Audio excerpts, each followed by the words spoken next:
Hi guys, it's Caroline, and today I'm going to be giving some recommendations for books to read on Valentine's Day for whatever your Valentine's Day mood is. This will make a little bit more sense when I get into the video. So without further ado, let's get right into it. First up will be my favorite just romance book in general, and a really great example of what is sort of enemies to lovers, but in what I think is done right. And that is Beach Read by Emily Henry. This is about two writers. One kind of writes fluffy romance, one writes the great literary novels.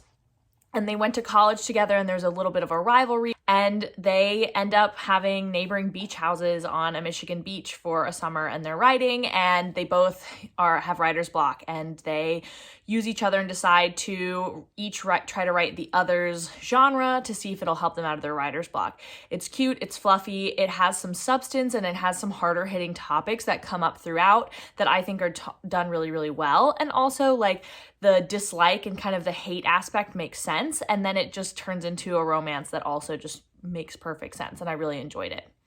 Okay, next up is going to be a romance that warms your heart but doesn't take over the entire book, and for that is going to be The House in the Cerulean Sea by T.J. Klune. Now, this is about a world where there are orphanages that house these children with special abilities. Some are just straight up magical creatures.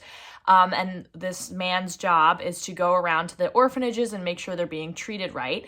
And he gets sent away to this mysterious kind of island where these really highly classified kids are being kept, and he's supposed to stay there for a month and decide if the orphanage is being really well run. And he develops a relationship with the guy who's running this orphanage, but there's also these children, and it's about acceptance and love, and there's just so much going on, and the world is so interesting that the romance between the man who runs the orphanage and the man who's come to kind of poke around is really subtle but also really heartfelt, and I love it. Next up is a romance between two people who are very, very different. And for that, I'm going to recommend Mistborn. And the two main characters' relationship really blossoms throughout the trilogy, but they are very, very different. And I really enjoy it because the female is sort of this cold and calculating. She doesn't trust very easily. She's not very open. Whereas the man in the relationship is overly trusting, the scholar, kind of the nerdy one, and she's the tough one that's going to fight all the battles for him. And that's sort of a tension in their relationship because he worries that she's going to get hurt, and so he doesn't want her to do it, and she's worried he's going to get hurt, so she needs to go out and protect him. And it's really nice to see a relationship where the female is the real strong character, but also they're just very cute together, and it's very timid at first, and then it just blossoms throughout the entire trilogy. So I really enjoy that relationship in here, but it also in no means takes over the entire books.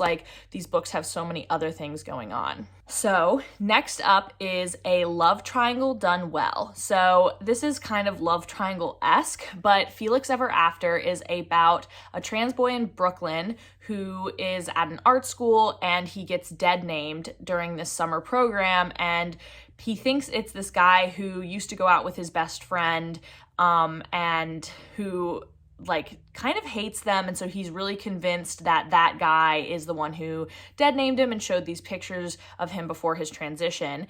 And so he tries to enact revenge by secretly messaging him on Instagram with a fake account, and kind of develops feelings for this guy, and also realizes maybe this guy wasn't the guy who dead named him. But then it's weird because his best friend had dated him the year before. And I think that this is the best resolution. Of course, I won't spoil it. The best resolution of a love triangle, but also it keeps you guessing. And I thought it was just heartfelt, and it wasn't even so much pressure on who are they going to choose, but more so on how does Felix grow as a person by navigating this love triangle? And I think that that aspect of it was really well done and really thought out. And normally I hate love triangles. So the fact that I really loved a YA contemporary that focused on what was basically a love triangle, that was really well done. So I appreciated that. And for my final recommendation, it's going to be a book that is just full of all the romance without actually being a romance novel. And for that, how could I pick anything other than The Chain of Gold by Cassandra Clare? Now, I am trash for these books. I'm so excited for Chain of Iron to come out in March, but basically you don't even have to have read other Shadowhunter novels. Like, yeah, there's fantasy in here, so like if you don't like fantasy, don't read these, but this has several love triangles, several couples that like want to be together, but something's keeping them apart. There's so much angst and tension that makes sense based on what the world is all about. And I think that Cassandra Clare has always done that in her books, but I think early on I found the reasons why the characters couldn't be together to be really contrite and annoying, and now she's really honed her skills, and so they make sense and just like create this deep feeling of yearning and longing where you're just like, oh, my little sweet, sweet babies, and they just want to love each other, and like something's stopping them. There's also like interesting world building. There's a lot more going on like with the politics and the world and like the big bad in these books rather than just the romance. However, romance is a huge part of these books, and I just think that it's elite. Those are my 5 recommendations for books you might want to read on Valentine's Day. Bye!